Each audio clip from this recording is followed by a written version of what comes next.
बिस्मिल्लाहिर्रहमानिर्रहीम। अस्सलाम वालेकुम। ये आपका अपना डिजिटल प्लेटफॉर्म है। मैं तारिक मतीन हूँ। वल्लाहु खैरुल माकिरीन। अल्लाह सबसे बेहतर तदबीर फरमाने वाला है। वही बचाएगा मेरे देश को बलाओं से, जो बारिश में शजर से घोंसला गिरने नहीं देता, क्योंकि उसकी तदबीर तमाम तदाबीर की इमाम है। इमरान खान साहब से मुलाकातों के मामले पर आपने देखा, इस्टाब्लिशमेंट, हुकूमत, सियासी ताकतें, गैर सियासी ताकतें, मुख्तदिर हल्के, ताकतवर हल्के, पावर डैट बी, तमाम का मसला हमें एक ही नज़र आ रहा था कि इमरान खान साहब से मुलाकात होती है और उसके बाद इंतज़ार पंजोता थे पहले, फिर उसके बाद फैसल फरीद चौधरी थे, खालिद यूसुफ चौधरी हों या नईम हैदर पंजोता हों। मसला यह है कि बाहर आते हैं, बाहर आकर बताते हैं कि क्या हो रहा है, इमरान खान साहब क्या कह रहे हैं और क्या करना चाहते हैं, या सोशल मीडिया से क्या चाहते हैं, अपनी जमात के रहनुमाओं को क्या हिदायत दे रहे हैं। ये फिर पूरे पाकिस्तान में, क्योंकि सबसे बड़ी तादाद में लोग इमरान खान की जमात से कनेक्टेड है, तो ये पूरे पाकिस्तान में एक नरेटिव बनता था। ये नरेटिव एक अदद मसला था, इस नरेटिव को रोकना था। तो अब इस सिलसिले में क्या हुआ है अदालत में, मैं आपके सामने रख देता हूँ। और ये तमाम चीज़ें इमरान खान साहब के मामले में उनकी अपनी जमात के रहनुमाओं की जानिब से अब क्या कहा जा रहा है, सबकी बात कर लेते हैं। देखिए, हमारे सामने क्या था कि अदालत को आज ये बताया गया कि इमरान खान साहब से मुलाकातों पर पाबंदी में तब्दीली आई है जनवरी से। वो ये कहते हैं कि दिसंबर तक मामलात मुख्तलिफ थे, जनवरी में मामलात और मुख्तलिफ हो गए। यानी अदालत को ये बताया गया कि इमरान खान साहब का अब स्टेटस जो है वो एक सजा याफ्ता कैदी का है। इससे पहले इमरान खान साहब एक अंडर ट्रायल कैदी थे।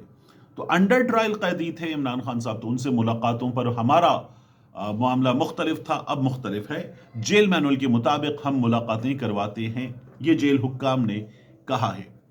अब मैं आपसे अर्ज करूं, इससे पहले भी यही होता था। होता ये था कि नईम हैदर पंजोता साहब, इंतज़ार हुसैन पंजोता साहब, खालिद यूसुफ चौधरी साहब, इनमें से किसी को रोक दिया।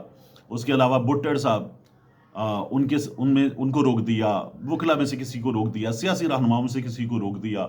वो बाहर खड़े हुए, कुछ लोग अंदर मिलने गए हैं, बाहर आए हैं और बाहर आकर मीडिया से बात की है।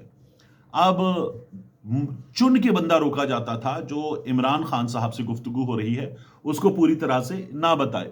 यही हमने देखा था जब इंतज़ार हुसैन पंजोता साहब गायब हुए थे, तो उसकी रीज़न भी यही थी।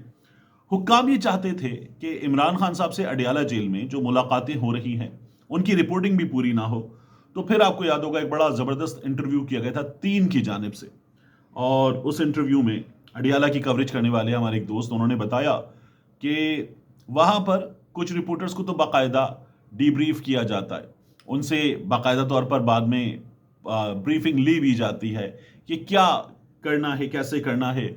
उनको ख़ास तौर पर चुनिंदा लोगों को अडियाला जेल के वाईफाई तक एक्सेस भी दिया गया है। तो पहले से मैनेज करने की मुकम्मल कोशिश हो रही थी, रिपोर्टिंग को भी मैनेज करने की कोशिश हो रही थी, मुलाकातों के बाद होने वाली गुफ्तगू को भी, मुलाकातों को भी। फिर उसके बाद उन्होंने ये बहाना बनाया कि अब इमरान खान साहब का स्टेटस मुख्तलिफ हो चुका, तो इस मुख्तलिफ स्टेटस के साथ इमरान खान साहब से हम मुलाकातें इस तरह से नहीं करवा सकते। और सरदार एजाज इसहाक साहब की अदालत में जो हो रहा था उसको भी रोका गया। अडियाला जेल हुक्काम ने कहा कि तमाम दरखास्तें यकजा कर दें। ये आमतौर पर वकील कहते हैं, अदालत कहती है। अडियाला जेल हुक्काम ने कहा तमाम दरखास्तें यकजा कर दें।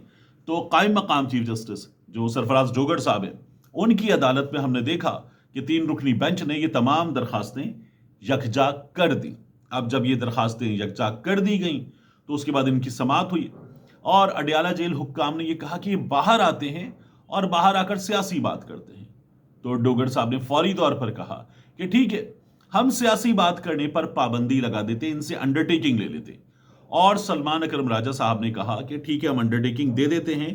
तो अब बड़ी तनकीद हो रही है, जहां सलमान अकरम राजा साहब पे तनकीद हो रही है, अदालत पे तनकीद हो रही है, वहीं पाकिस्तान तहरीक इंसाफ के वर्कर्स इस सिस्टम को चलाने वाली क़ुव्वत को भी तनकीद का निशाना बना रहे हैं कि ये सारा का सारा सिस्टम इमरान खान साहब से इस हद तक खौफजदा है कि ये इमरान खान साहब की बात को हर हाल में रोकना चाहते हैं। और तस्वीर उस शख्स की नहीं दिखा सकते, नाम उस शख्स का नहीं चल सकता, बानी पीटीआई कहना है।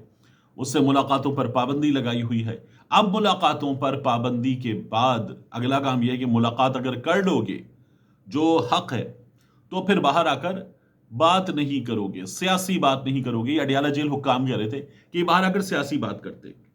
اب اڈیالہ جیل حکام کا سیاسی بات سے کیا لینا دینا؟ ان کے پاس ایک قیدی ہے، اس قیدی کو ایک سزا کے جو ڈیفائنڈ پیریڈ ہے اس تک ان کو رکھنا ہے بس، اور اس کے معاملات کو دیکھنا ہے. یہ ان کا کام ہے. اس کی ملاقاتیں وغیرہ ہوتی ہیں وہ کروانی ہے. وہ باہر جا کر کیا کرتے ہیں، یہ اڈیالہ جیل حکام کا کام کب سے ہو گیا؟ تو اڈیالہ جیل حکام کہہ رہے ہیں کہ باہر جا کر سیاسی باتیں کرتے ہیں. تو یہ حکومت کا تو پرابلم ہو سکتا ہے. اس کا مطلب یہ کہ اڈیالہ جیل حکام کی پرابلم نہیں تھی، یہ کسی اور کی پرابلم تھی. یہ پرابلم عدالت میں بتائی گئی ہے. اڈیالہ جیل حکام کی زبانی، یعنی وہ کہتے ہیں نا بول وہ رہے ہیں لیکن شبد ہمارے ہیں، تو وہ ہوا ہے. اور عمران خان صاحب سے عدالت نے کہا کہ ٹھیک ہے، ہم ملاقاتوں پر پابندی کے حوالے سے یہ بات کر دیتے ہیں، سیاسی باتیں ہوتی ہیں، انڈر ٹیکنگ دے دیں. سلمان اکرم راجہ صاحب مان گئے. سلمان اکرم راجہ صاحب نے کہا ہے، میں بھی آپ کو بتا دیتا ہوں کوئکلی. لیکن دیکھیے، اصل میں تو بات یہ ہے کہ سارا مسئلہ ہے، ملاقات ہوتی ہے، باہر بات ہوتی ہے، بات ہونے کے بعد سوشل میڈیا پر آتی ہے، عمران خان صاحب کے، جماعت کے رہنماؤں کے، پارٹی کے جو ایکٹیوسٹ ہیں ان کے اکاؤنٹ پر آتی ہے. تو یہ مسئلہ ہے، ملاقات مسئلہ نہیں ہے. تو کیا یہ پابندی لگنے سے اور باہر آ کر میڈیا پر کیمروں کے سامنے بات نہیں کریں گے تو کیا سوشل میڈیا رک جائے گا؟ نہیں. جو شخص باہر بات نہیں کرے گا وہ عمران خان صاحب کا اکاؤنٹ چلانے والوں سے ویسے ہی ذاتی طور پر بات کرے گا. عمران خان صاحب کی بہنیں بات کریں، رہنما بات کریں، وکلا بات کریں، وہ بات کریں گے. اور بات کر کے انٹرنیشنل رابطہ ہے، ایسی ٹیکنالوجی موجود ہے کہ وہ بات کر سکتے. بات کر کے جو بتا دیں گے وہ عمران خان صاحب کے آئے گا ٹویٹر پہ، جماعت کے اکاؤنٹ پہ، یہ باہر سے چل رہے ہیں، یہی مسئلہ بنے ہوئے. تو پھر کیا عدالت میں اگلے مرحلے میں ہم دیکھیں گے کہ عمران خان صاحب کے اکاؤنٹ پر پابندی لگانے کی بات کی جائے گی، پی ٹی آئی کے اکاؤنٹ پر پابندی لگانے کی بات کی جائے گی؟ اگر یہ کی بھی جائے گی تو جماعت کے رہنما پہلی جی آئی ٹی بنی ہوئی ہاتھ کھڑے کر چکے ہیں. دلچسپ ہوگا کہ یہ چیز کیسے کی جاتی ہے، کیونکہ ابھی تک تو حکام اس سلسلے میں ناکام نظر آ رہے ہیں. میں آپ کے سامنے رکھوں، سلمان اکرم راجہ صاحب جو ہیں انہوں نے کہا ہے کہ اڈیالہ جیل کے باہر گفتگو ضروری ہے، یا عمران خان صاحب سے ان کی ملاقاتوں کی بحالی جو اکتوبر سے نہیں ہو پائیں. بیانیہ فوری رد عمل نہیں، بیانیہ فوری رد عمل نہیں. سینٹ اور قومی اسمبلی موجود ہیں، یعنی ہم سینٹ میں بات کریں گے، ہم قومی اسمبلی میں بات کریں گے. پریس کانفرنس کہیں اور ہو یا ٹی وی پر مکالمہ سب ممکن ہے. کہ اڈیالہ کی جیل کے باہر بات نہ کریں تو کہیں اور بات کر لیں گے، یہ بھی ممکن ہے. ہم مثالی ماحول میں نہیں جی رہے، بہنوں پر قطغن نہیں. سلمان اکرم راجہ صاحب نے یہ کہا ہے کہ بہنوں پر قطغن نہیں. اب جو اس کی رپورٹنگ ہوئی ہے، میں 2-3 ویب سائٹس دیکھ رہا تھا، اس رپورٹنگ سے مجھے نہیں لگا کہ بہنوں پر قطغن نہیں والی بات درست ہے. اسلام آباد ہائی کورٹ نے عمران خان سے ملاقات کے بعد میڈیا ٹاک پر پابندی لگائی ہے. اسلام آباد ہائی کورٹ نے عمران خان سے ملاقات کے بعد میڈیا ٹاک پر پابندی لگائی. اڈیالہ کے باہر میڈیا ٹاک، پریس کانفرنس میں گفتگو، کہیں اور گفتگو، یہ عدالت نے تخصیص نہیں کی ہے. اور کہا ہے کہ جو بھی عمران خان سے ملے گا وہ میڈیا ٹاک نہیں کرے گا. اب سلمان اکرم راجہ صاحب کہہ رہے ہیں کہ یہ پابندی اس طرح سے نہیں ہے، کوارڈینیٹر جو نام دیں گے صرف وہی ملاقات کر سکے گا. دیکھیے، عمران خان صاحب بات کرتے ہیں، باہر آ کر بتائی جاتی ہے، اور اس کے بعد ہماری غیر سیاسی طاقتوں کے لیے مصیبت بنتی ہے، اور اس مصیبت سے نجات حاصل کرنا ہے. سیاسی طاقتوں کے لیے مصیبت کیسے بنتی ہے کہ میاں صاحب ملاقاتیں کرتے تھے، عدالت میں آتے تھے، نیب میں آتے تھے، جیل میں ملتے تھے. اس کے بعد باقاعدہ شہزاد اقبال صاحب نے جیو پر، انہوں نے تو اپنے پروگرام میں باقاعدہ سوال جواب کیسے ہوا یہ سب بتایا ہوا ہے. تو میاں صاحب سے ملاقاتوں پر ایشو نہیں تھا، کیونکہ میاں صاحب کچھ کرتے نہیں تھے، میاں صاحب عمومی سی گفتگو کرتے تھے. عمران خان صاحب اڈیالہ جیل میں بیٹھ کر قوت نافذہ کو للکار رہے ہیں، یہ ایک عدد مسئلہ ہے. یہ پاکستان کی سیاست میں اس سے پہلے نہیں ہوا. تو عمران خان صاحب کا سوشل میڈیا بھی بولے گا، پھر اس پر پابندی کے لیے کیا کیا جائے گا عدالت کی جانب سے، سسٹم کی جانب سے، عمران خان صاحب کی جماعت کے اپنے رہنماؤں کی جانب سے، یہ دیکھنا ہوگا. بہرحال یہ ملاقاتیں بحال کروا لی گئی ہیں، یہ ایک اچھی چیز ہے، یہ کرنا چاہیے تھا. اب اس کے بعد میں آپ سے 2-3 اور چیزیں عرض کروں. احمد نورانی صاحب کی والدہ عدالت گئیں، پیر کے روز تک کی مہلت دی گئی تھی پولیس کو، اب مزید 2 دن کی مہلت دے دی گئی ہے کہ پولیس عدالت کو اس سلسلے میں آگاہ کرے پیش رفت سے. ہاں، جو ایف آئی آر والا معاملہ ہے وہ عدالت سے کہا گیا، تو یہ جو اغوا ہے، ہیبیس ہے، فوری طور پر ایف آئی آرز ہوتی ہیں، لیکن یہاں کچھ بھی نہیں ہوا. عدالت نے کہا کہ ٹھیک ہے، اگر پولیس ایف آئی آر درج نہیں کر رہی تو آپ 22A میں چلے جائیں. یہ عدالت کہہ رہی ہے کہ آپ عدالت کے پاس چلے جائیں. یعنی اب آپ جو لوکل جیورسڈکشن ہے جہاں پر، وہاں جائیں گے اور کہیں گے جناب پولیس FIR नहीं कर रही तो उसके बाद पुलिस FIR कर लेती है। ये करना पड़ेगा, तो अदालत ने ये रास्ता दिखाकर भेज दिया है। और ईमान मजारी साहिबा बाहर खड़े होकर अदालत के कह रही थी कि मिलिट्री इंटेलिजेंस हो, ISI हो, खुफिया इदारे हैं, ये अदालत को चला रहे हैं, अदालत इनके अहकामात पे काम कर रही है। वो इनाम अमीन मिन्हाज साहब के हवाले से ये इल्ज़ाम लगा रही थी। इसमें सबसे इम्पॉर्टेंट बात यह है कि उमर सरफराज चीमा साहब, अहमद नूरानी साहब, एजाज सैयद साहब, उमर सरफराज चीमा साहब, फ़खर दुरानी साहब, ये करीब करीब काम करने वाले, एक दूसरे से बड़े क्लोज रहने वाले लोग और दोस्त हैं मेरी दानिस्त में। इनमें से उमर सरफराज चीमा साहब पर नाम लिए बगैर लेकिन साफ इशारे हैं, मतीउल्लाह जान साहब हुए, असद तूर साहब हुए, ये इल्ज़ाम लगा रहे हैं कि इन लोगों ने एक तो अहमद नूरानी का साथ नहीं दिया, दूसरा इन लोगों ने अहमद नूरानी के घर जाकर, यानी ये उमर सरफराज चीमा साहब पे इल्ज़ाम लग रहा है, उनको समझाया है, उनकी वालदा को समझाया है कि अहमद नूरानी इस तरह की स्टोरी ना करे। यानी अहम शख्सियत के हवाले से अहमद नूरानी ने अपनी स्टोरी में चीज़ें बताई हैं, तो अहमद नूरानी ये काम ना करे, ये समझाया गया है अहमद नूरानी की वालदा को। जब ये मतीउल्लाह जान साहब ने इशारतन लिखा तो उमर सरफराज चीमा साहब ने उसके ऊपर आकर कहा कि तमाम चीज़ें चेक कर ली जाए, वगरना बाद में शर्मिंदगी होती है। जो कोशिशें पसे पर्दा हम कर रहे हैं, ये उनके ट्वीट का मैं लुबे लुबाब आपको बता रहा हूँ, वो अगर आपको मालूम हो तो फिर आपको शर्मिंदगी नहीं होगी। यानी उमर सरफराज चीमा साहब ये कहते हैं कि हम कुछ कर रहे हैं। मैंने देखा एजाज सैयद साहब तो फौरी तौर पर गए थे और उन्होंने जाके कहा कि ये अगवा है, अहमद नूरानी के भाई अगवा हुए हैं। हसन अयूब कह रहे थे कि ये अपनी मर्जी से कहीं गायब हो गए, तो जाहिर है कि नहीं हुए। अहमद नूरानी साहब की वालदा अदालत आ रही हैं, चक्कर लगा रही हैं, अदालत में रो रही हैं, अपने आंसू बहा रही हैं, अदालत को बता रही हैं, और जज साहब जो हैं उन्होंने अभी तक इस सिलसिले में खातिर खा अपने इख्तियारात को इस्तेमाल नहीं किया है, करना चाहिए था, नहीं किया, ये साफ बात है। तो अब इससे आगे क्या होगा, देखिए मैं एक और चीज़ आपको बताऊं, हमारे यहाँ गुज़श्ता कुछ अरसे में कुछ सोशल मीडिया अकाउंट्स हैं जिन्होंने साइड स्विच की है। उनमें से बाज़ लोगों के बारे में बताया गया कि उन्हें इस सिस्टम ने खामोश करवाया, बज़ोर ताकत खामोश करवाया। बाज़ लोगों को इस सिस्टम ने साइड स्विच करने पर भी मजबूर किया। ऐसे ही एक अकाउंट है पाक वोकल्स।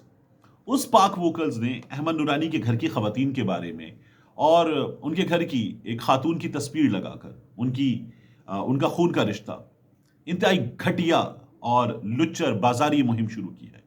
ये लोग जो हैं ये बाकायदा तौर पर इस हुकूमत के, इस सिस्टम के पालतू लोग हैं। इन्होंने ये लुच्चर, घटिया और फजूल मुहिम की है।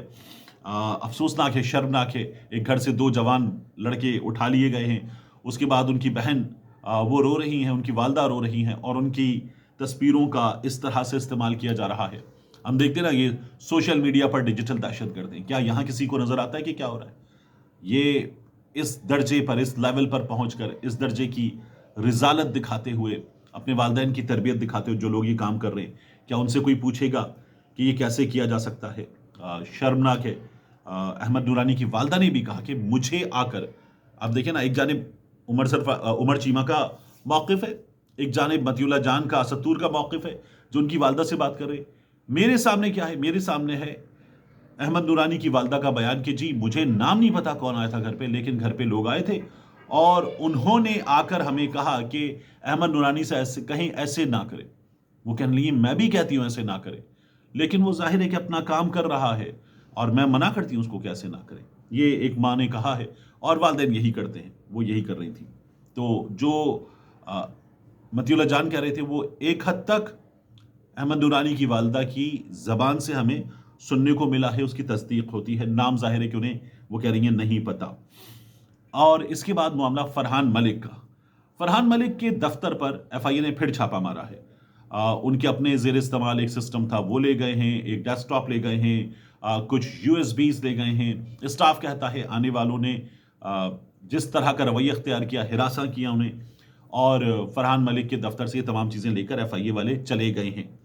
अब एक चीज़ सोच रहा था कि फरहान मलिक का आज रिमांड मुकम्मल हो जाएगा, कल उन्हें पेश किया जाएगा सिटी कोर्ट्स दोबारा, और वहाँ पर वो डिस्ट्रिक्ट ईस्ट की अदालत में पेश किए जाएंगे रिमांड मुकम्मल होने के बाद। 3 पॉसिबिलिटीज़ हैं, FIA मजीद रिमांड मांगे, मजीद रिमांड दे दिया जाए, मजीद रिमांड ना दिया जाए, जुडिशल कर दिया जाए। तीसरी पॉसिबिलिटी ये है कि मौके पर ही फरहान मलिक को रिहा कर दिया जाए कि कुछ नहीं मिला। अब इन हालात में FIA ने जो छापा मारा है, یہ چھاپا سچویشن کو کہیں اور لے کر جا رہا ہے۔ جرنلزم جرم نہیں ہے، صحافت جرم نہیں ہے، یہ ہمارے ہاں حکام کو نہ پہلے سمجھ میں آیا ہے نہ اب سمجھ میں آ رہا ہے، کیونکہ وہ یہ چاہتے ہیں کہ صحافت ان کی مرضی کی ہو، وہ کہا جائے جو وہ کہتے ہیں، وہ لکھا جائے وہ جو کہتے ہیں کہ لکھا جائے، وہ بولا جائے جو وہ کہتے ہیں کہ بولا جائے۔ ایسے صحافت نہیں ہوتی، لیکن پہلے بھی یہی خواہش تھی کہ صحافت ایسے کی جائے، اب بھی یہی خواہش ہے کہ صحافت ایسے کی جائے۔ فرحان ملک ایسی صحافت کرنے سے انکار کر رہے ہیں۔ اس کے بعد 3 بہت عام خبریں ہیں۔ ایک مہارنگ بلوچ سے ان کی بہن کی ملاقات کروائی گئی ہے، جب وہ بیٹھ گئیں کہ میں دھرنا دے دوں گی تو زبردستی کرنے پر ان کی ملاقات کروائی گئی۔ 2 منٹ کی ملاقات ہوئی ہے۔ مہارنگ بلوچ نے یہ کہا ہے کہ جا کر کہہ دیں اپنا پرامن مظاہرہ جاری رکھیں، میں اسٹرانگ ہوں، مجھے کوئی فرق نہیں پڑتا ان ہتھ کنڈوں سے۔ یہ مہارنگ بلوچ کا کہنا ہے۔ ہمارے یہاں سوشل میڈیا پہ کچھ لوگوں نے کہا تھا مہارنگ بلوچ نے نہ جانے کیا کیا اگل دیا ہے، غلط ثابت ہوا۔ دوسرا، بنوں میں ایک وقاص نامی نوجوان کو گولی لگی ہے۔ مقامی ذرائع یہ بتا رہے ہیں کہ سیکیورٹی فورسز کی گولی تھی، سیدھی فائرنگ تھی، وہ گولی لگی۔ اس کے بعد حالات کشیدہ ہیں، مظاہرے ہو رہے ہیں بنوں میں۔ اس واقعے کے بعد کراچی میں مولانا شیرزادہ شہید، یہ مومن آباد ٹاؤن تھانے کی حدود میں واقعہ پیش آیا ہے۔ جمیعت علماء اسلام فضل الرحمان گروپ کراچی کے نائب صدر، نائب امیر غالباً یہ بتائے جاتے ہیں، ان کی جان گئی ہے۔ یہ واقعات بھی تھمنے میں نہیں آ رہے۔ ہمارے حکام ان تمام چیزوں میں ناکام ہیں۔ ان کا زور چل رہا ہے تو وہ چل رہا ہے صرف اور صرف ایک چیز پر، اور وہ ہے سوشل میڈیا۔ اس کا مطلب ہے ان کا زور کہیں نہیں چل رہا۔ ملتے ہیں انشاءاللہ آپ سے اگلی ویڈیو میں۔